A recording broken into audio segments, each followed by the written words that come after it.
Price is Right microphone. I don't know if any of you know The Price is Right, but wasn't this the mic that he used? Isn't it? Step on down. Thank you, Dan, for that. And it also limits my mobility, so let me get a feel. Okay, about here as far as I can go. Thank you for the generous introduction, Dan. It is wonderful to be here and to connect from one center. I was at the Pascal Center at the University of Illinois to the Alcuin Center here now. This book was born of writing and thinking that I'm doing, but also work as a parent. I have 3 kids, and I was writing this when they were very young, and now I have teenagers. And so contending with boredom well has been a part of the journey. The big argument of the book is this: we avoid boredom and we miss out on leisure. That's it. I'm done. No, there's more than that. But that's the main arc of the argument that I'm trying to make. In thinking about boredom, I'm reminded of my son, Lucas, in his first day of school. He was real excited. This was kindergarten, and he was taking the bus. And when he gets home that day, I really was eager to check in with him. And I said, Lucas, how did it go? How was your first day? And he said, Dad, I'm tired of hearing about hallway procedures. And I didn't even know he knew that word, but that word must have been repeated so many times that it was ingrained in his head. I found Lucas's response both sad and amusing. Amusing because it just captured so well how schools and institutions can grind us down with their monotonous procedures and rules. I found it sad, though, that on his very first day of kindergarten, he's finding school to be boring. This is a boring space. And yet, Lucas and all of us have to contend with boredom. And so, one response would be, well, get used to it. That's going to be a big part of life in school and work and perhaps in other places. And so a response is just endure it or just avoid it.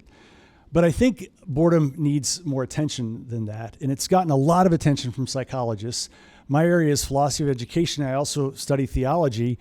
And theologians and philosophers of education actually have a lot to say about boredom.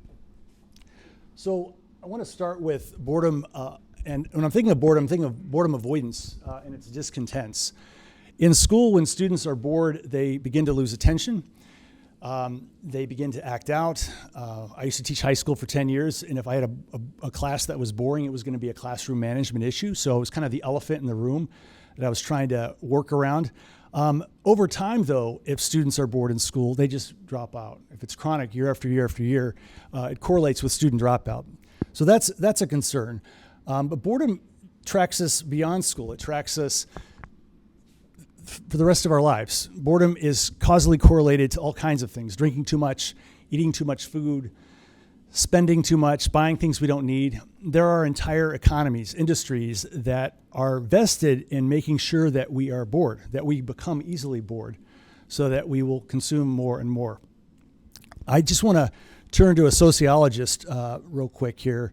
Zygmunt Bauman has this wonderful quote talking about how our modern economy does its work and what it's trying to do to us and how it's shaping us. And so I promise this is the most text you'll see on a screen, but this quote really does merit a close look. So he's talking about when you buy something, consumed goods should satisfy us immediately, requiring no learning or skills, no lengthy groundwork, but the satisfaction should end the moment the time for consumption is over. It ought to be reduced to the bare minimum.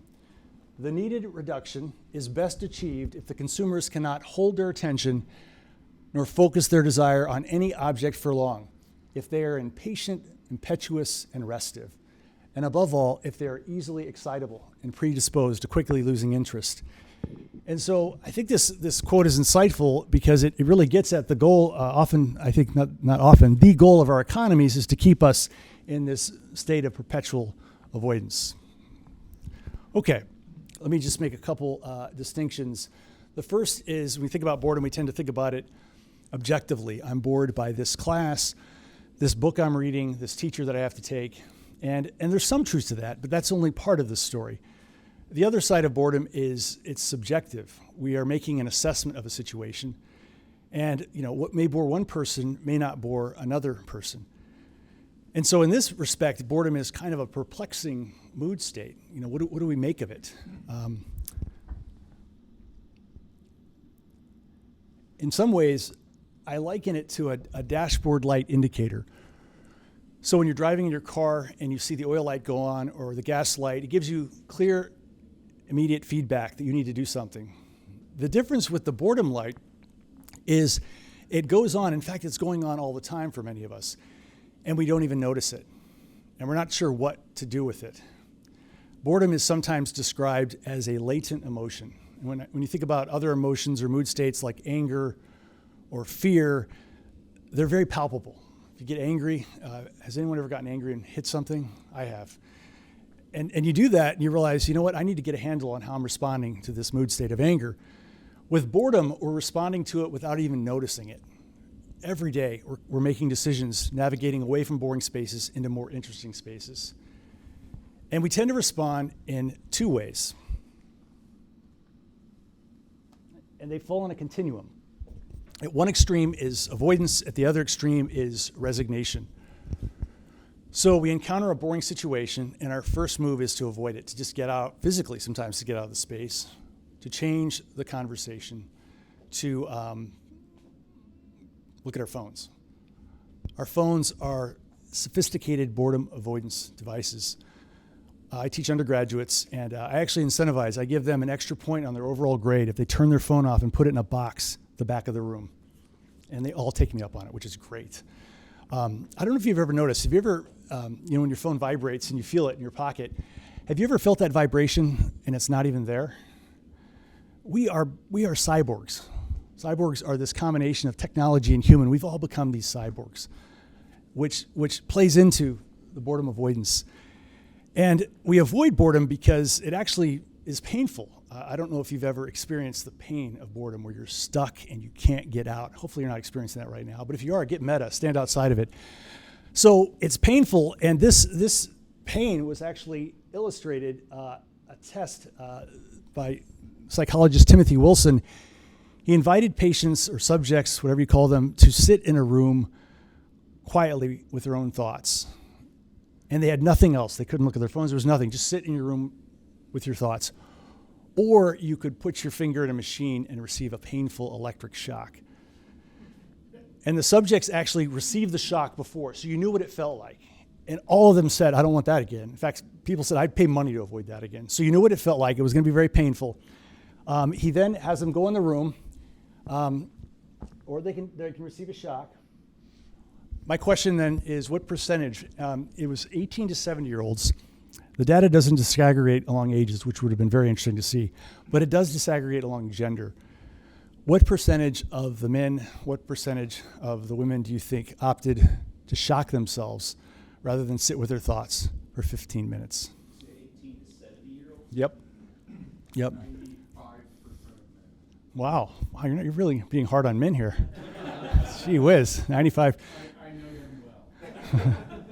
Okay, 95%. Any other? Now let's go with any other of the men guesses. Do we agree? Is that the number? This is feeling like The Price is Right. Final. Hi. Anyone lower bid than that? 50. Okay, 50. That sounds, yeah. So 1 and 2. And then how about women? 12%. Wow. So much better than men. So 95% to 12%. Okay.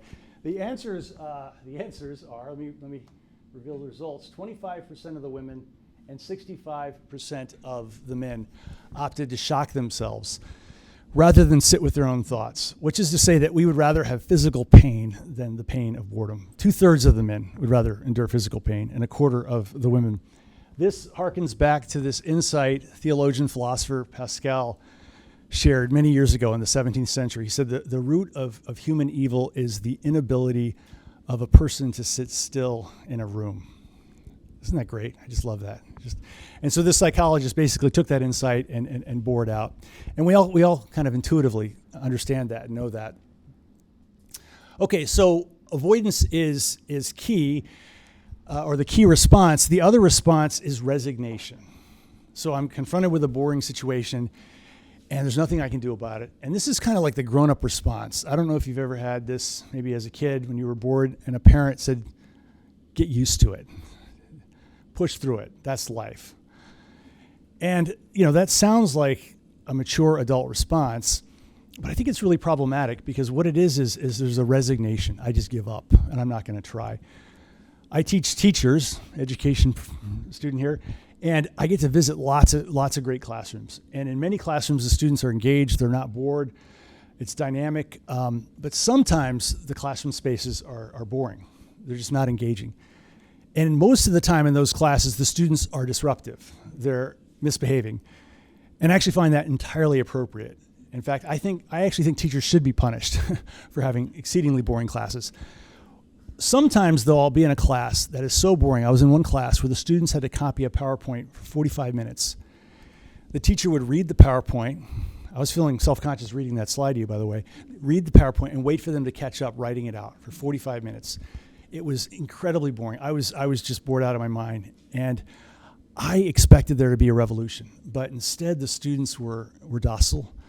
They were compliant. They were obedient. And I would say, most accurately, they were just resigned. A kind of a dismal space. There was one gleam of hope. There was one student in that classroom I saw on her notebook. She was taking the notes, but then she was drawing these amazing doodles. So there was this moment of artistic creativity in this space of deadening boredom. She found a possibility that resisted the resignation. Okay. Let me just offer now a few takeaways as we think about boredom. So I'm going to talk about boredom A, and then I'm going to get into leisure, which I characterize as a capacity for contemplative joy. In thinking about boredom, the first takeaway is we shouldn't trust it. We tend to experience a bored state and give it implicit trust that the way I'm reading the situation, this is a boring situation. And we know that there are many situations or people or activities that we misperceive as boring and realize, no, actually there was something far more interesting here. I think of this in the context of my own life. I was a teacher in the Chicago area and lived with 3 teachers, and one of my roommates, Mark, who I met, I remember the first day, I just thought, wow, Mark's really boring. And I just made a judgment call that I was going to limit the amount of time I spent with Mark. But he was my roommate. The bathroom was right between our rooms. It was really strange. So I had to see Mark more than I wanted to every day. And every day after school, we would talk about teaching. And we would compare notes. How did it go today? And I realized that Mark was a thoughtful teacher. And I realized that he was actually very wise. He wasn't just wise as a teacher, he was also wise about how to live life. And so what I realized is I trusted this boredom state, but it was just wrong. 10 years later, Mark was the best man at my wedding. So that was a case where I just should not have trusted boredom. And fortunately, the conditions were there that I was going to have to work through it, and I did. The other example that comes to mind is, again, when I was teaching that first year, you're looking for refuge. First year teaching is very rough. I ended up at a lunch table with some older teachers, a couple my age, but several older. And I would describe the conversation as one long negative complaint session, just complaining about school life, school culture. For those of you in education, there's a lot to complain about, and it's easy to get drawn into it. And over time, I just found the conversations to be tedious, boring, the same complaints over and over and over again. And I pulled away and just began to eat lunch on my own in my classroom. And eventually, I did find some other teachers that resisted this complaint culture. And the conversations that we would have would be about hobbies that we were doing after school, or students that we really enjoy, or activities that we're doing in our classes that were really uplifting. And I found these kinds of conversations restorative. I found the complaining conversations not restorative. In fact, it didn't help me to get through the day.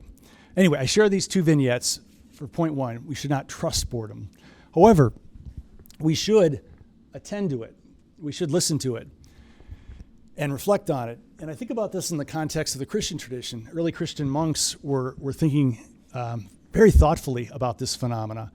They have a different word for it, though, from the Greek acedia or acadia. And it comes, the root word is kados, meaning care, and a, meaning a lack of. So to the extent that we're becoming bored or ascetic, if that's the right way to say it, we're losing care. And this is sometimes called the noonday devil, and it was called that because it would slip up unawares. You wouldn't realize it was happening, this state. This was considered one of the 8 deadly thoughts in the Christian tradition, which were later then, I think it was under Gregory, Pope Gregory, became the 7 deadly sins. Acedia gets slipped under the 7 deadly sin, sloth. And I think that's a loss. I think there was some conceptual, theoretical richness to this concept, and we see it. There's a lot of scholarship on this concept that we lost in lumping it under sloth. When you think of sloth, you think of sort of, watching TV on a couch, drinking a beer. Acedia is something that it's a turn of the mind. It's a thought that is taking you away. And also, it was the source of all these other vices, which is interesting because that correlates with the current psychological research on boredom, where boredom is causally correlated to all kinds of activities. Chris, you were talking about boredom and boredom being this possibility for creativity. And I agree with that. But it can also go down so many other pathways. So in the context of that classroom I mentioned, that student doodling, that was a creative moment there. She was bored and she found a way to creatively. And so there's ways we got to structure it so that we don't go down some of these other problematic pathways. So takeaway 1, don't trust boredom. Takeaway 2, we need to attend to it carefully. Takeaway 3 is we need to protect our attention. T.S. Eliot in his 4 quartets has this beautiful line where he says, we are distracted from distraction by distraction. And what's amazing is he wrote that in 1941, before television. I mean, there was radio. Like, what were you distracted by, T.S.? Come on. Have you seen a smartphone? So even in 1941, he sees this penchant for distraction, which Kierkegaard saw in the 1830s, and he sees a real problem there. The bored mind is prone to losing attention. It's easily distracted. I want to pause here, and I want to just ask a question. And we can answer this as a group or turn, pair, share. I do this in teaching a lot. Is there an activity or a person that you initially assessed as dull or boring, and you later came to realize, no, actually, this is really good. This is really good. Yeah. Enjoy going to class now. Awesome. I have a colleague I work with, wonderful guy, Justice. He does prison education, and I was having coffee, and Justice said, "Hey, do you want to go birding with me?" And I thought, no, I don't. I don't want to go birding. But at the same time, I also knew that I was wrong. That there's something about this activity that is restorative in a way that looking at a screen watching, I think I was watching football this weekend. And it's okay to watch football. I'm not going to bash football here. But there's something about birding, and I was resisting it, and I'm feeling regret about that now. All right, let me go on a little bit more here. Okay, here's the continuum, and I'm not going to go too deep into this here, but in the book, I turned to Kierkegaard, because Kierkegaard sees in boredom something deeper at work. It's not just losing interest. He sees despair, human beings falling into despair. And he has these 2 versions of despair that we're prone to.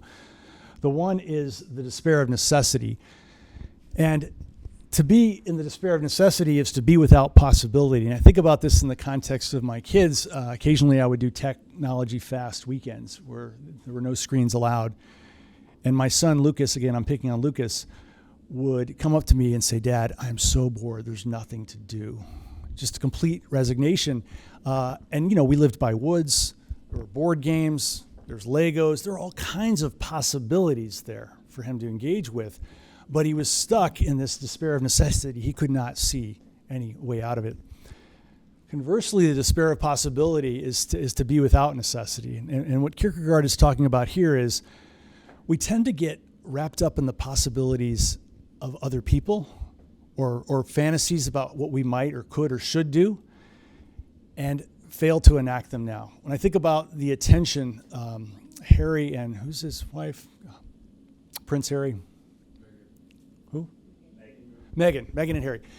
The attention that we devote to celebrities, Kierkegaard would say that's a version of this despair of possibility. Why are we so preoccupied with these other lives rather than our own lives?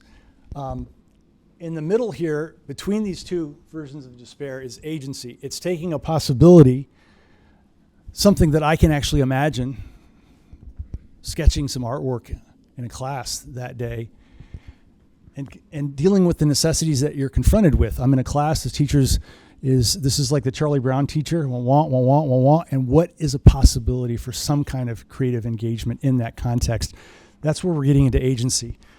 I'm interested in the mean between these 2 extremes.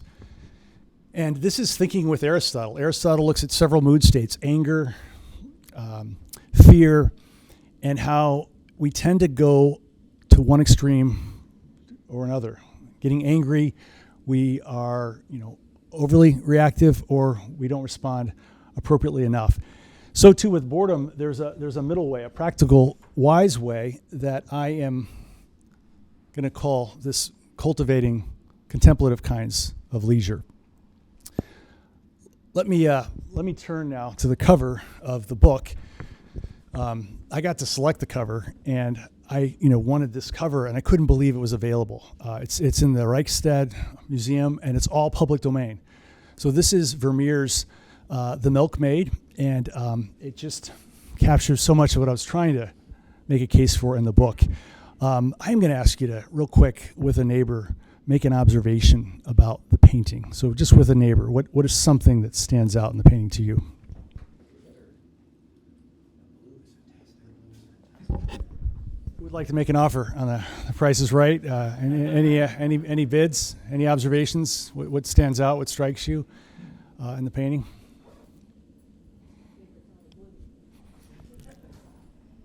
Favorite color, blue. I said it was definitely not gluten-free. Oh, nice. I had some gluten-free bread the other day, and I realized, wow, I really like gluten. I was like, oh, I just didn't realize how much I like gluten until I had that gluten-free bread. Yeah. She looks really content. Why? Why do you say that? Just her peace, her face, her concentration. Yeah. Yeah, I see that as well. And just everything kind of is directed to this point of focus here. Sort of a very intentional. It's not someone who's doing something and half listening. When you think about boredom, we think about these egregious problems, drinking, spending too much, but there's also the half listening, the divided attention that boredom provokes. And this is not that. I would agree with that. Any other observations that anyone else would like to offer up? Okay, let me expand out now into three ways of being in the world. The first is work. School is work. Work is work. And we go to work, and we have to be on, and we have to be professional, and there's a sense of duty. You're in the nursing profession. There's a sense of duty. And with work, it doesn't matter how you feel. You got to do your job, and you got to show up, and we're on in many cases. The second sphere is amusement. You've been at work, you've been working all week, and you just want to relax. You want to let off steam.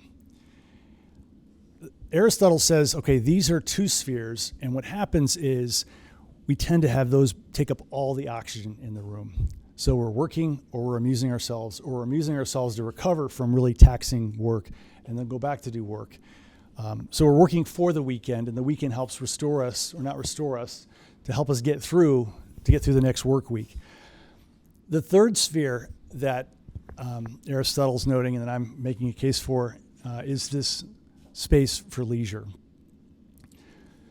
which is a space that easily gets crowded out. Oftentimes, from work can be boring. Amusement, we don't want to be boring. But with amusement, one of the ways to characterize it, and to be clear, I don't want the takeaway to be, oh, he's just bashing amusement. We just need to be at work and then be contemplative monks. I'm not saying that. I'm arguing for creating more space for contemplative leisure, which gets crowded out. And I want to approach this through a film. I've given this talk at a couple places, and if there are any philosophers in the room, they want more of the meat of the arguments. And I'd love to talk with you about some of that after the session, but I'm going to steer clear of that. I'm making some big argumentative moves here. But I'm going to approach it through a film that came out 30 years ago, Groundhog Day.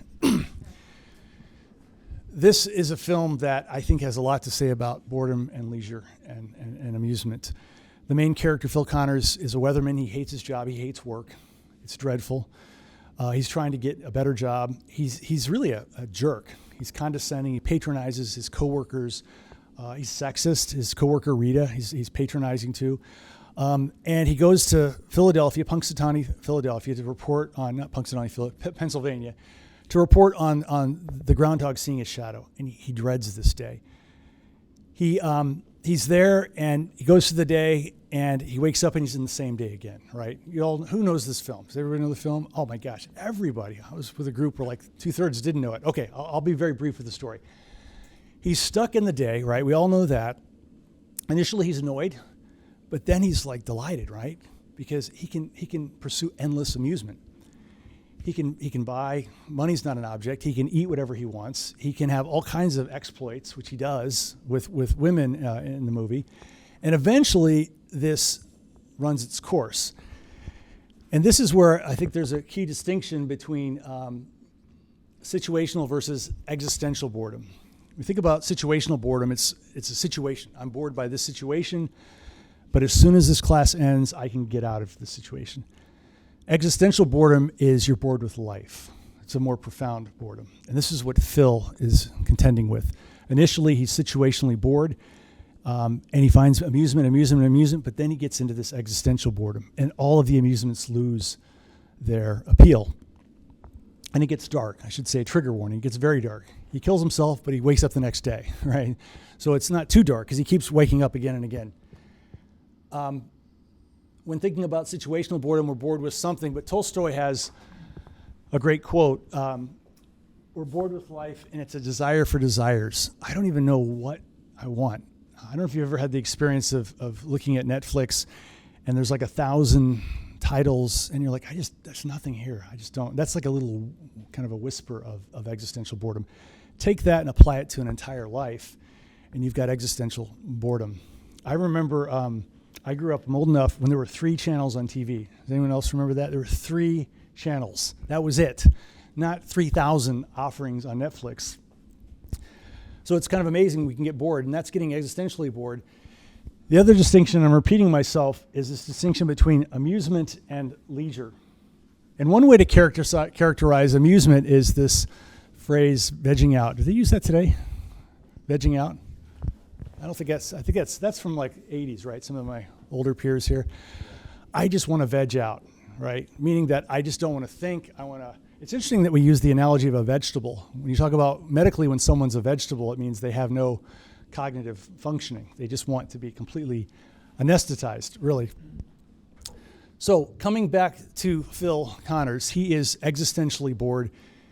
He ends his life, and he wakes up again and again and again. And he's initially trapped in what he thinks is this pleasure paradise, which eventually becomes a living hell. And then he realizes that it's a riddle. He needs to figure out some way to redeem the day.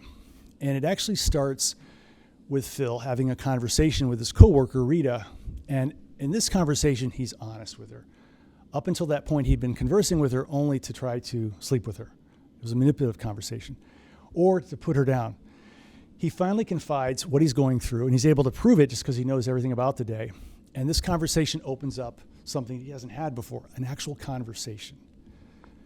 What he finds in the day, I'm going to draw from a philosopher, Albert Borgman, are these focal practices, these activities that are intrinsically meaningful. And these are simple, mundane things that we easily lose sight of. The ones that he actually enters into, the first is a good conversation that he has. Finally has a good conversation. But then he also begins to do walking. He begins to walk around the town and just to notice things, just walking for walking's sake. And then the third one is he begins to take piano lessons. He begins to make music. He's not going to impress anybody. He's just doing it because his mind wants something meaningful to engage with. And then the fourth one is reading. There's this wonderful scene in the movie where he's reading a book in a coffee shop, and there's some classical music playing. And I think it's poetry, but he's just reading it. Focal practices require sustained attention. They take effort. Birding takes effort. I didn't want to put the effort in. But the rewards that come from a focal practice far exceed the rewards that come from our amusement. So that's the key difference. And so what's going on in a focal practice is this rediscovery of intrinsic value. You just realize that I really enjoy this just for its own sake. The word focal comes from the Latin focare, which actually means hearth. The hearth in a home pre-modern day heating, was the very center of the home. And it required a lot of attention and a lot of practices to sustain it. You had to chop wood, you had to tend the wood in the fireplace, clean the fireplace out. But it literally brought everybody together and became this focal point. It was a way that it brought us together. I guess maybe what TVs in the 50s did, and phones now have kind of fractured us a bit. But focal practices are practices that actually help sustain and direct our attention. Okay, so just to repeat, a focal practice requires a moral threshold. The example I think of is my wife and I go for walks. And I come home after a long day of work, and I would just like to watch sports highlights and have a glass of milk, or beer, whatever. And she says, no, Kevin, we're going to go for a walk. We've committed to doing this 4 or 5 times a week, and we go for about a 45-minute walk, which is a focal practice. And I feel much more restored by that than scrolling on a screen than I would. But it requires overcoming this moral threshold. There's a higher threshold. The moral meaning that it requires agency. There's something at stake. So I can come home and I can look at, Facebook Reels or TikTok. It requires very little exertion on my part. I just literally can do this.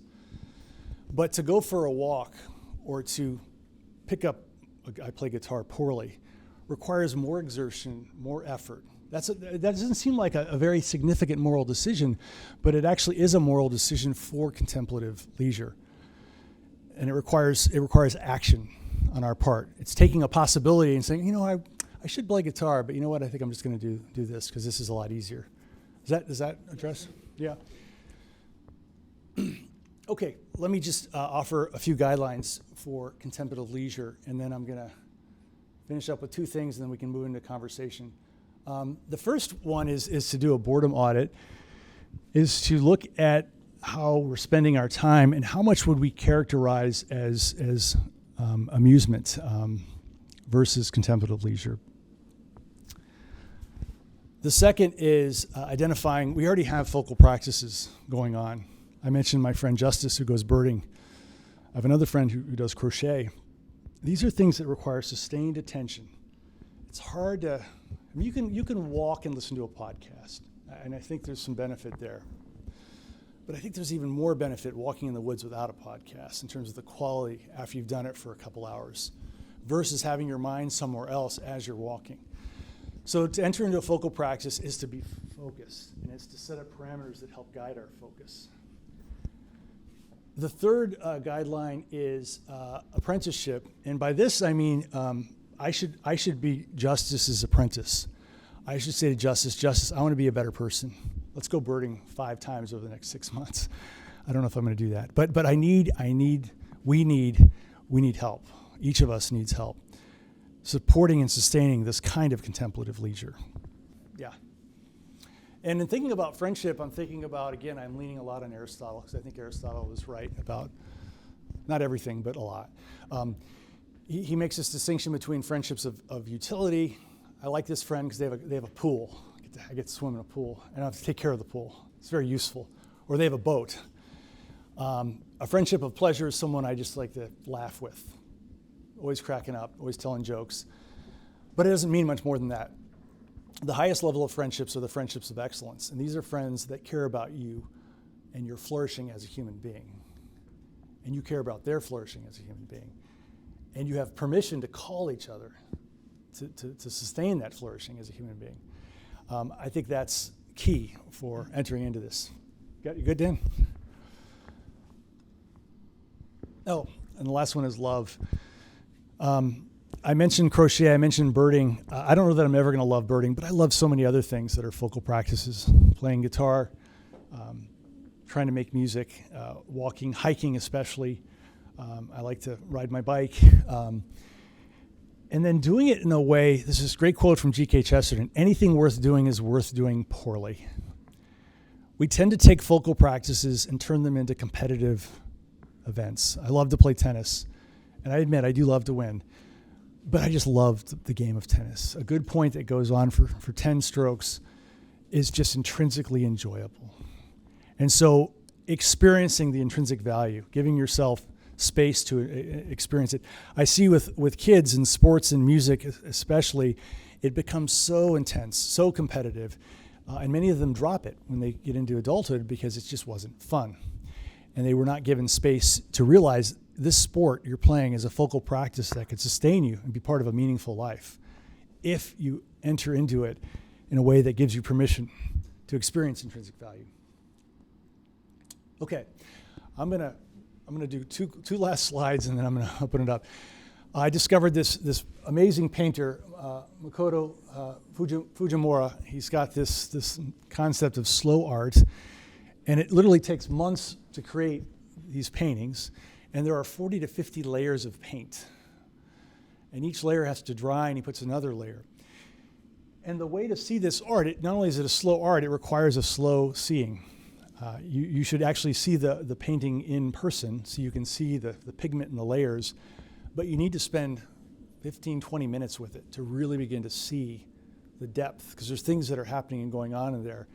This slide does not do it justice, but I just think of this as an extraordinary example of an artist who is creating works out of contemplative leisure, prompting us to contemplative leisure. I was at the Art Institute the other day in Chicago, and I don't know, do we give paintings 10 seconds? Is that about it? Okay, and then we go to the next. And these paintings were meant to spend time with. One more of his paintings. This one's called Tree Mark or Miracle. Okay, I'm going to pause here. I could keep talking, but I want to pause here and take some Q&A. Okay, thank you.